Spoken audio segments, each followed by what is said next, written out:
वमा कुन्ना लिनहतदिया लौला अन हदान अल्लाह, और हम कभी भी यहाँ ना पहुँच पाते अगर अल्लाह ही हमें यहाँ ना पहुँचाता। अल्फाज पे गौर कीजिएगा। वो ये कह रहे होंगे कि अल्लाह का शुक्र, उसकी तारीफ, उसने हमें यहाँ तक पहुँचाया, जन्नत में बैठे हुए। उसकी तौफीक के बगैर यहाँ हमारे लिए पहुँचना मुमकिन ही नहीं था। यानी वो ये नहीं कह रहे होंगे कि हमने तो नमाजें पढ़ी थी, हमने रोज़े रखे थे, हमने ज़कातें दी थी, हमने हज किए थे और हमने नेक काम किए थे, तो जन्नत तो हम डिज़र्व करते थे। वो ये नहीं कहेंगे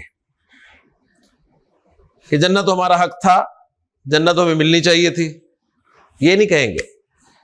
वो क्या कहेंगे कि अल्हम्दुलिल्लाह अल्लज़ी हदाना लिहाजा, तमाम तारीफ़, तमाम शुक्र उस अल्लाह की जिसने हमें यहाँ पहुँचाया। वमा कुन्ना लिनहतदिया लौला अन हदान अल्लाह, और हम कभी भी यहाँ ना पहुँच पाते अगर अल्लाह ही हमें यहाँ ना पहुँचाता। तो शुक्र कैसे अदा करना है अल्लाह ताला का, ये अल्लाह ने हमें कुरान में सिखाया है। डेफिनेटली आपने लिसानुल कुरान कोर्स का पम्फलेट देखा, आपके दिल में ख्वाहिश पैदा हुई या पहले से थी, लेकिन आज आप यहाँ पर जो मौजूद है ना, वो अल्लाह की तौफीक और उसके फजल की वजह से है। आपने कोशिश की, इसका क्रेडिट आपको जाता है।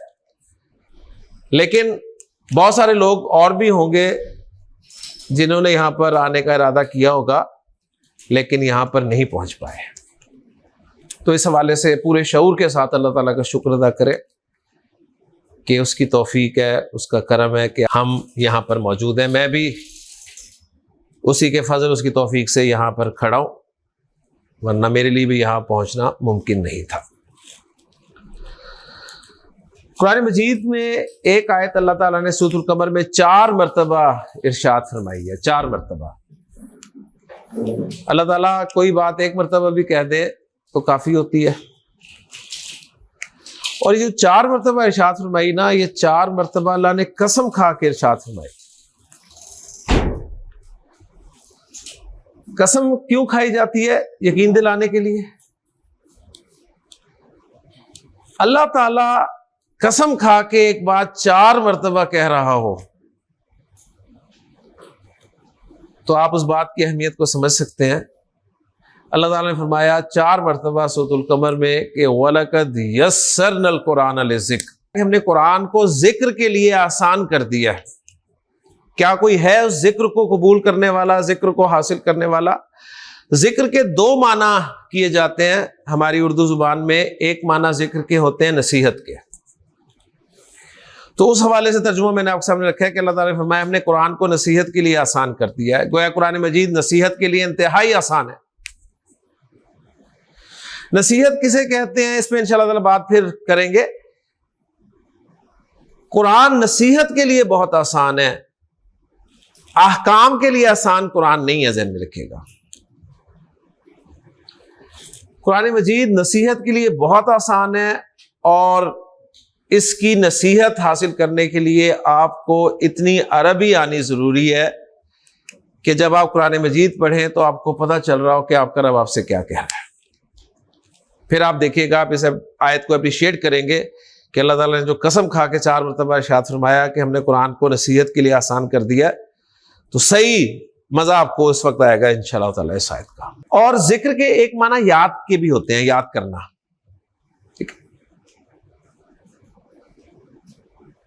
क्लास में आने से पहले हो सकता है मेरा जिक्र हो रहा हो यहाँ पे, तो याद करना इसका एक सिंपल सा मफहूम है जो उर्दू जुबान में इस्तेमाल किया जाता है। वो माना अगर यहाँ पर रखे जाएं तो तर्जुमा कुछ यूं बनता है कि अल्लाह ताला ने फरमाया कि हमने कुरान को याद करने के लिए आसान कर दिया है। तो क्या कोई है याद करने वाला? रिजल्ट निकला कि कुरान मजीद याद करने के लिए बहुत आसान, और इसका सबूत हमें खारिज में मिलता है। यानी अपने इर्द गिर्द हमें बेशुमार अफराद ऐसे मिलते हैं, छोटी उम्र से लेके बड़ी उम्र तक के, जिन्हें कुरान हर्फ ब हर्फ याद होता है। दुनिया की कोई किताब ऐसी नहीं है जो आप हर्फ ब हर्फ याद कर सके। ये कुरान मजीद वाहिद किताब है जो हर्फ ब हर्फ करोड़ों लोगों को याद है। लेकिन इंशाअल्लाह ताला इस कोर्स के बाद आप ये भी यकीन से कहेंगे कुरान मजीद नसीहत के लिए भी आसान। क्योंकि याद करने के लिए आसान, उसका तो आपको सबूत मिल गया ना, अपने इर्द गिर्द मिल गया। लेकिन कुरान मजीद नसीहत के लिए आसान है, अल्लाह का कहना ही काफी है। लेकिन इंशाअल्लाह ताला इस कोर्स के बाद आप वाकई मानेंगे कि कुरान नसीहत के लिए भी बहुत आसान है।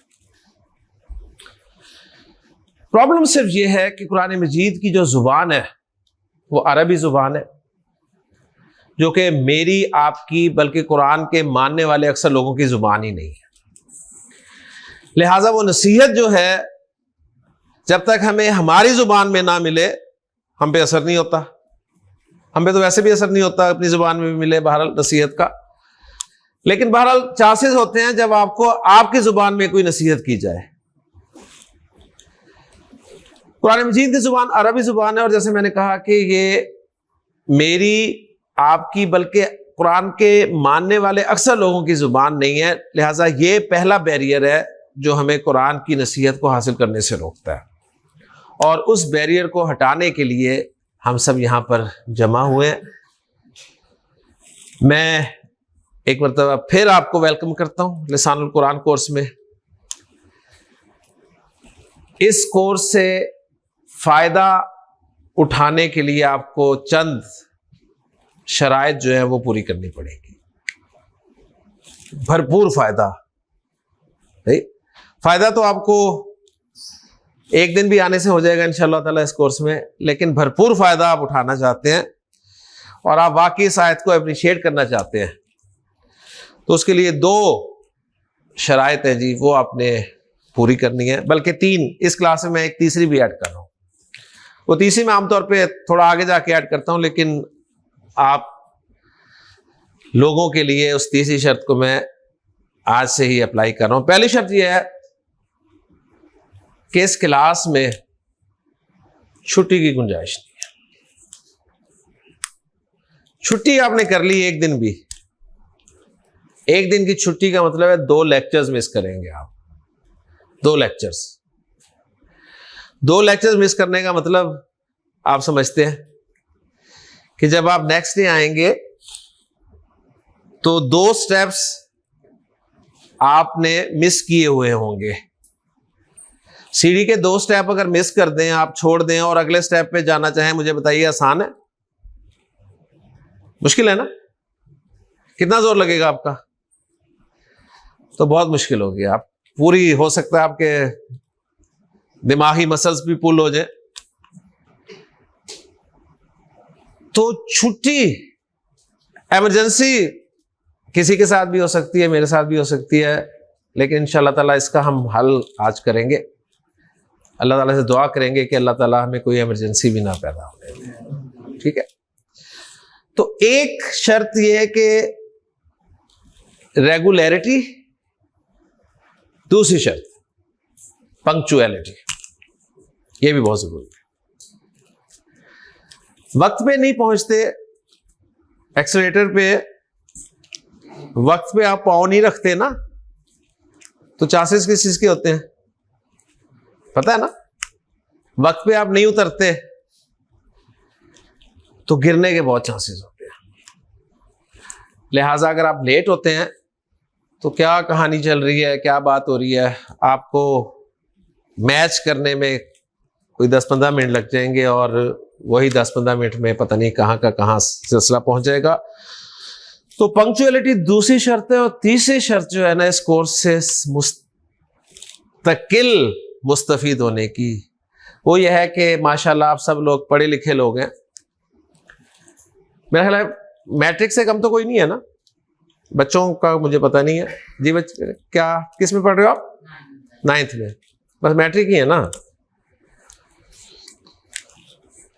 इस क्लास से आपने अगर फायदा उठाना है तो तीसरी शर्त बहुत ही अहम है। वो ये है कि आपने अपनी अकल, अपना नॉलेज जो आपको हासिल है, सही, वो बराए मेहरबानी जरा बाहर रख के आना है आपने। क्योंकि जब कमरे इम्तिहान में स्टूडेंट्स दाखिल होते हैं तो एग्जामिनर कहता है ना कि आपके पास जो भी मटेरियल है, हेल्पिंग मटेरियल, वो बाहर रख दे, जाते हुए ले जाइएगा। तो आपके पास जो भी मटेरियल है ना, अरबी जुबान के हवाले से रिक्वेस्ट है कि उसे प्लीज बाहर रख के आइएगा, वरना कंफ्यूज होंगे। उसकी मिसाल मैं यूं दिया करता हूं कि बोर्ड लिखने से पहले आपके लिए साफ कर दिया गया है, ऐसे ही है ना। अगर इसमें पहले से कुछ लिखा हो और मैं उसके ऊपर लिखने की कोशिश करूं तो मुझे बताइए आपको फायदा होगा? नहीं होगा ना। तो आपको पिछला पहले साफ करना पड़ेगा।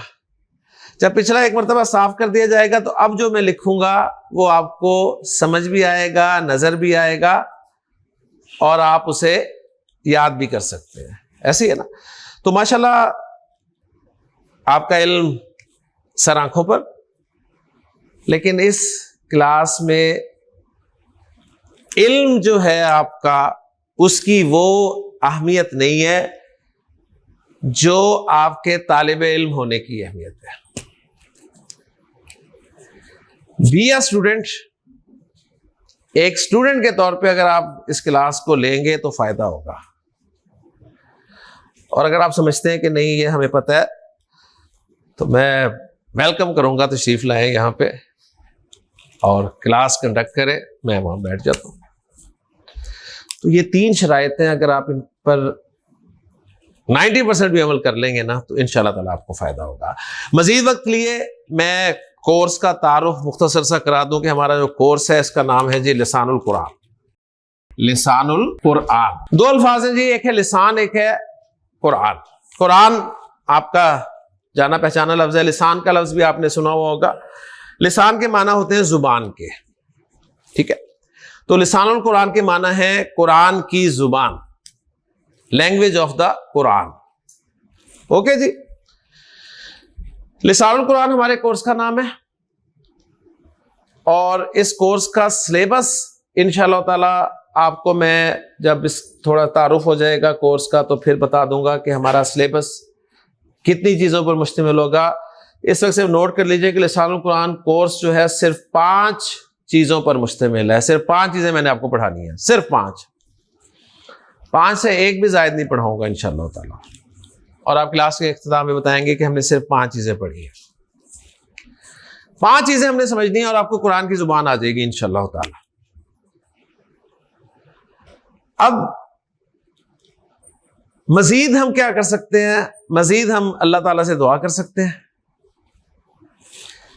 और एक दुआ आपको मैं सिखाता हूं, आपने इस कोर्स के लिए भी करनी है और अपनी आम जिंदगी में भी इसको शामिल करना है। बड़ी प्यारी दुआ है और इसके अल्फाज अहदीस से भी मिलते हैं। एग्जैक्ट ये लफ्ज नहीं है लेकिन मफहूम मिलता है। दुआ है जी, रब्बी यस्सिर।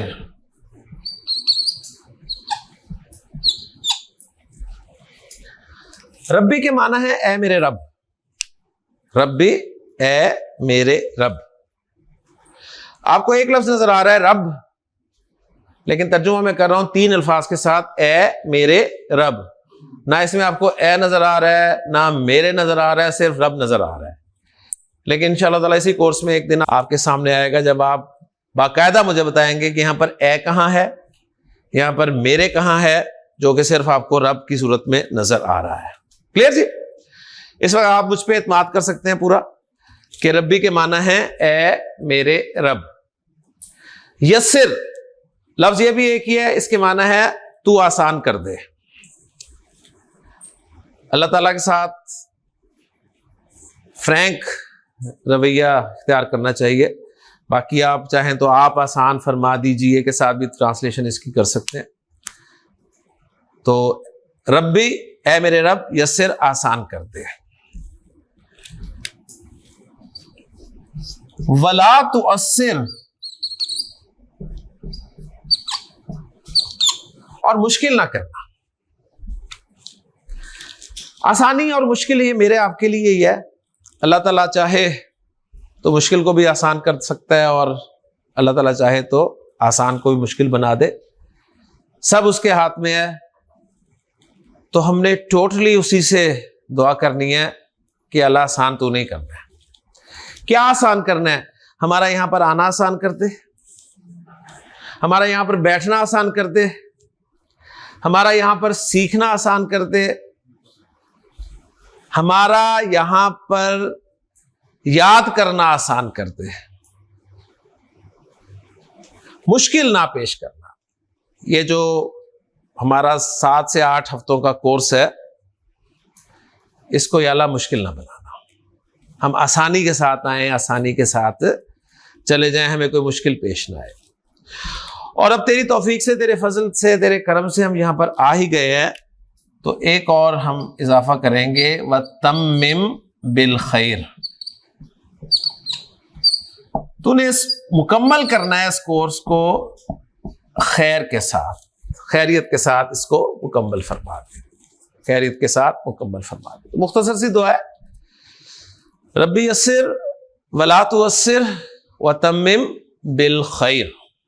रब्बी यस्सिर वला तुअस्सिर व तम्मिम बिल खैर। ऐ मेरे रब आसान कर दे, मुश्किल ना कर, खैर के साथ मुकम्मल फरमा।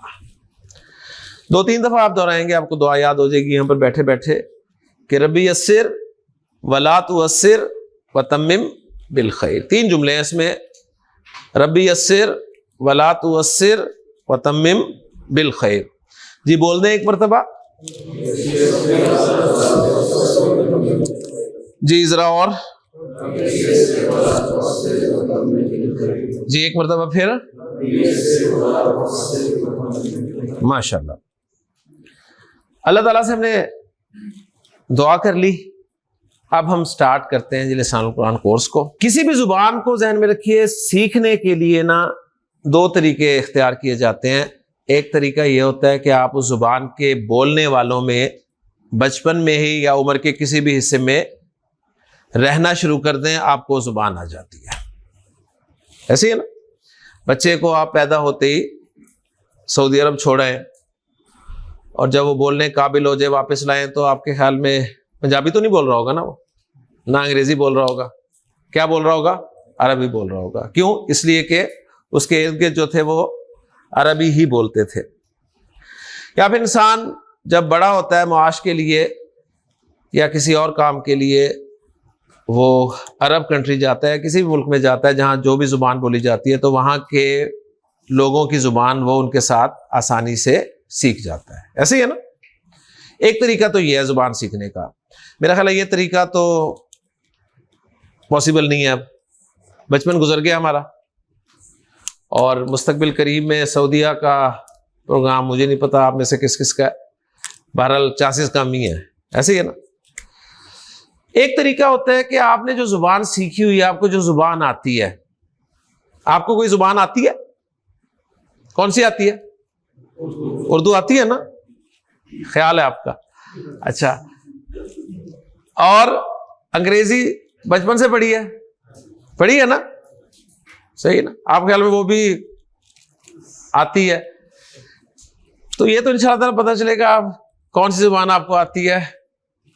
ये मैं आपको बता दूं, बहरहाल अरबी तो इंशाल्लाह इस कोर्स में आपको आ ही जानी है इंशाल्लाह ताला, लेकिन आपकी उर्दू और अंग्रेजी भी ठीक हो जाएगी।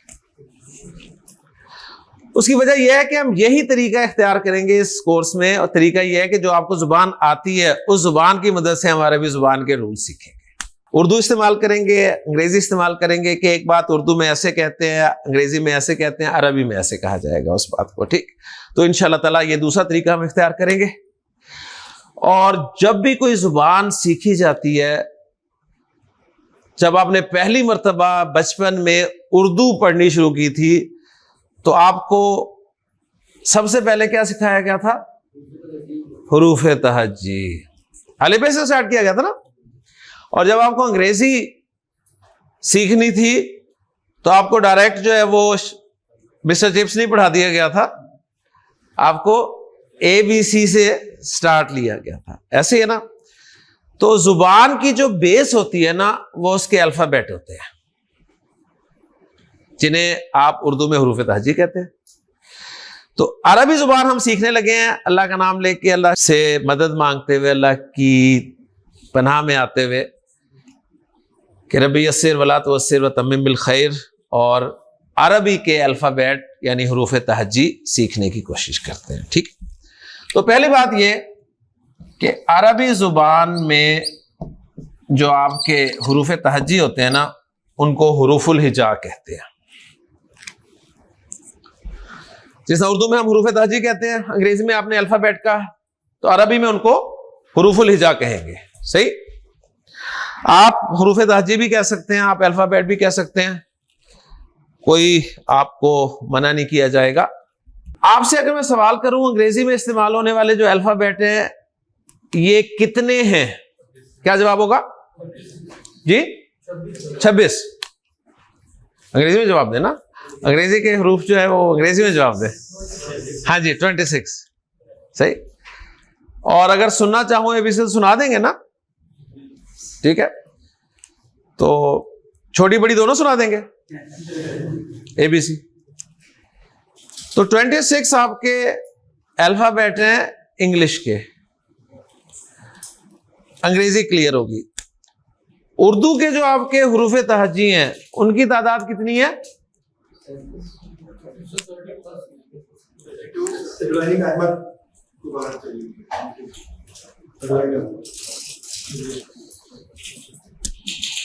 हाँ जी देखिए, अभी कह रहे थे आप उर्दू आती है आपको, आपने कहा था ऐसे ही ना, अगर आती है तो उर्दू के अल्फाबेट पता होने चाहिए ना कि कितने हैं।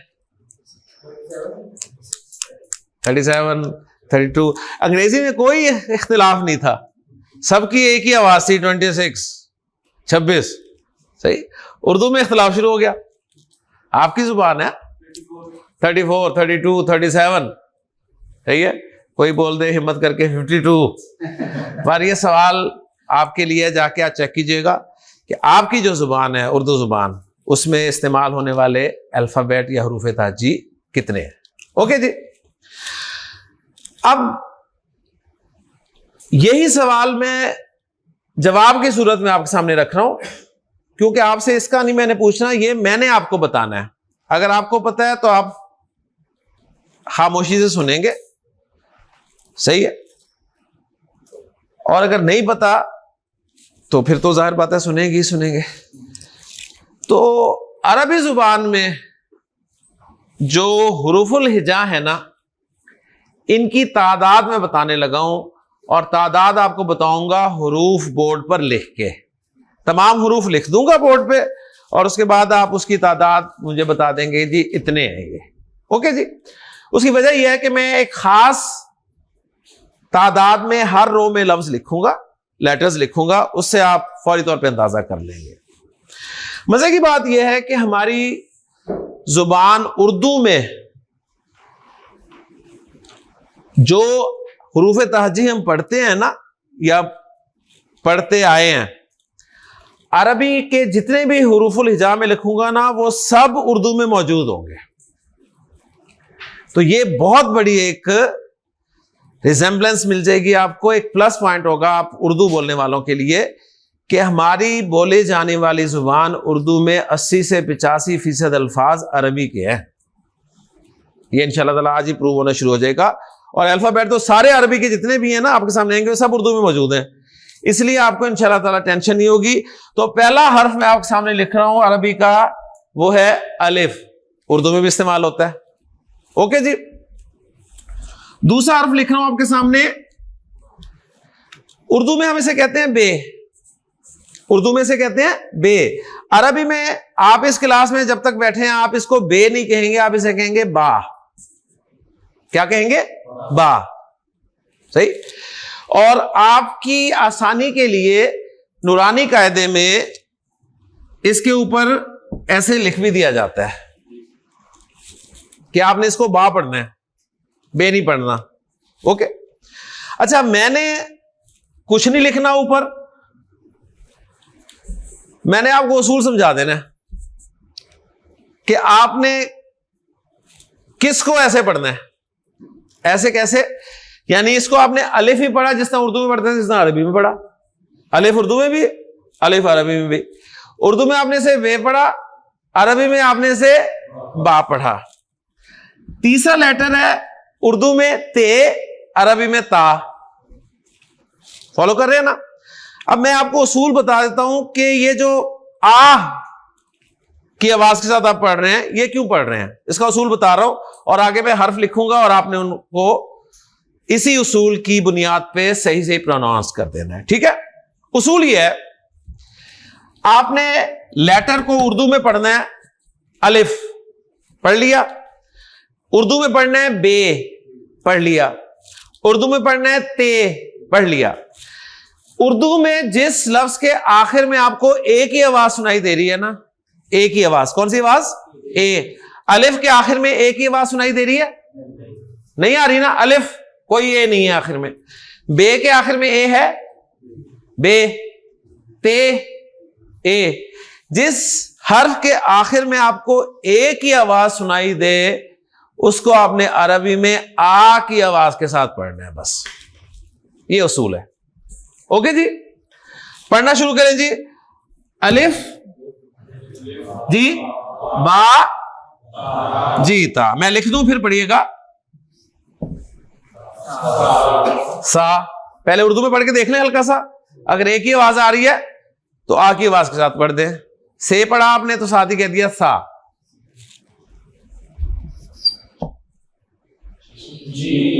जीम, इसे जा नहीं पढ़ देना, ठीक है।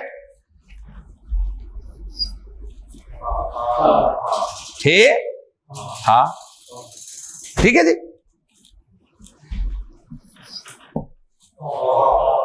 खा, पढ़े, दोबारा पढ़े। अलिफ,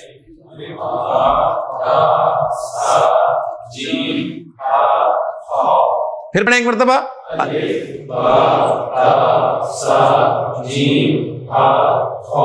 कितने हो गए, 7। 7 मैंने एक लाइन में लिखे हैं। ओके जी, अब 7 ही दूसरी लाइन में लिखूंगा, 7 ही तीसरी लाइन में लिखूंगा, तो 7-7 में लिख रहा हूं ताकि बाद में आपको मल्टीप्लाई करना आसान हो, टोटल हरूफ काउंट करने के लिए। पढ़ लिए जी। ओके जी, अगला हर्फ है जी, पढ़े, दाल। नेक्स्ट, जाल, रॉ,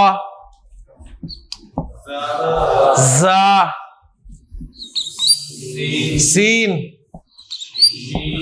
शीन, सौद।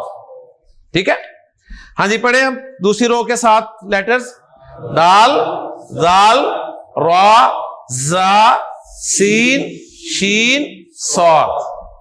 ओके जी, पता चल गया ना किसको ए के साथ पढ़ना है, किसको ए के साथ नहीं पढ़ना, क्लियर है, कोई कंफ्यूजन तो नहीं है ना, माशाल्लाह। आगे है जी वाद, ये आपको तंग करेगा, ये हर एक को तंग करता है। ये लेटर नॉन अरब निकाल ही नहीं सकता जुबान से, ये जहन में रख लीजिए, सही है। यानी जितने भी लेटर्स हैं उनमें सबसे मुश्किल प्रोनाउंसिएशन जो है वो इस लेटर की है। कोई इसे ज़्वाद बोलता है, कोई इसे दुआद बोलता है। इसकी प्रोनाउंसिएशन बड़ी दरमियानी सी है, बहुत मुश्किल है कि जुबान के जो 2 सिरे हैं ना आखिरी, वो जाके दाढ़ों के पीछे जाके लगते हैं तो ये लेटर निकलता है। और ये अरबी कर सकता है, नॉन अरब नहीं कर सकता। हम कोशिश करेंगे इसको निकालने की, ठीक है, लेकिन ऐसे निकालेंगे ना तो जोए की आवाज आए ना दाल की आवाज आए, ठीक है। तो वाद, वाद, बस जैसा भी निकलता है कोशिश करें। यानी इससे आपको अंदाजा होगा कि कुरान मजीद के हुरूफ की सही अदायगी भी किस कदर जरूरी है। ओके जी, बहरहाल हम एडवांटेज लेंगे नॉन अरब्स इस लेटर की प्रोनाउंसिएशन का, क्योंकि अरब को हम कह सकते हैं कि डाल निकाल के दिखाओ, ठीक, अरब डाल निकाल लेगा, नहीं निकलता ना डाल उससे, अड़े निकलवाएंगे उससे, सही। यानी अरब से आप कहें जी खुर्रियां वाला बोल के दिखा दे बस, सही। अगर उसने बोल दिया तो हम कहेंगे हम भी दुआ निकाल देंगे। तो ये हम एडवांटेज लेंगे नॉन अरब्स वाद का। बाकी तकरीबन मिलते जुलते हमारे हुरूफ हैं। उसके बाद अगला लेटर है जी तो ये था तो, ठीक है। ये है ता, इसको जरा थोड़ा सा तो ता तो, सही। ये बस थोड़ी सी कुछ हरूफ है जिनकी प्रोनाउंसिएशन थोड़ी सी आपने फर्क करके बोलनी है, बाकी सब आपके उर्दू वाले हैं। नेक्स्ट ज़ा, नेक्स्ट आइन, नेक्स्ट गैन, नेक्स्ट फा, नेक्स्ट कौफ, कौफ। ठीक है, बस कौफ यानी थोड़ा सा पाउच जो है ना वो आपने बनाना है। ठीक, यानी सिंपल जो काफ बोलते हैं काफ, इसे जरा कौफ कर लें, थोड़ा गोल कर दें वो। हाँ जी, नेक्स्ट काफ, नेक्स्ट, नेक्स्ट, नेक्स्ट, नेक्स्ट। देखिए आपके मुंह से निकला वाओ, यानी मैंने हा लिखा और आपने कहा वाओ। अच्छा जी, वाओ। ठीक है, छोटी नहीं लगाना इसके साथ, इसको या ही बोलना है। ओके, हाँ जी पढ़े जरा, शाबाश। अलिफ, बा, ता, सा, जीम, हा, खा, दाल, जाल, रा, जा, सीन, शीन, सौद, वाद, तौ, ज़ा, आइन, गैन, फा, कौफ, काफ, लाम, मीम, नून, हा, वाओ, या।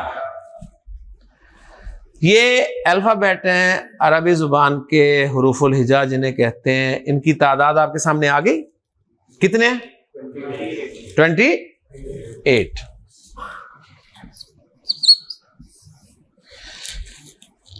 तो अरबी जुबान के जो हुरूफुल हिजा इनकी तादाद 28 है, और इसी तादाद पे, इसी नंबर पे उलमा का इजमा है। सही कि लेटर्स जो हैं अरबी में वो 28 है। अब आपके ज़हन में कुछ सवालात पैदा हो रहे होंगे, उनके जवाब मैं देने की तरफ आ रहा हूं। पहला सवाल ये कि यहां जहां पर वाओ हुआ था वहां पर ये क्यों ऐसा हुआ? एक तो उसका जवाब ये है कि ये जो तरतीब मैंने आपके सामने रखी है लेटर्स की, अल्फाबेट की, ये डिक्शनरी की तरतीब है। डिक्शनरी में जब आप कोई लफ्ज फाइंड करते हैं तो अल्फाबेटिकली देखते हैं ना, ए बी सी के साथ, ऐसे ही देखते हैं ना। तो अरबी डिक्शनरी में आपको लेटर्स की तरतीब ये मिलेगी, यानी नून के बाद आपको वाओ नहीं मिलेगा, हा मिलेगा। सही, कहीं आप नून के बाद हा ना देखकर तो डिक्शनरी वापस करने चले जाए कि जी इसमें तो सफ़े ही नहीं है वाओ वाले। तो ये आपको बता दिया कि ये डिक्शनरी की तरतीब है, और ये वाओ और या जो है इनको इकट्ठा रखने की क्या वजह है कि इंशाल्लाह आगे आपको पता चलेगी। एक सवाल का जवाब मैंने आपका दे दिया।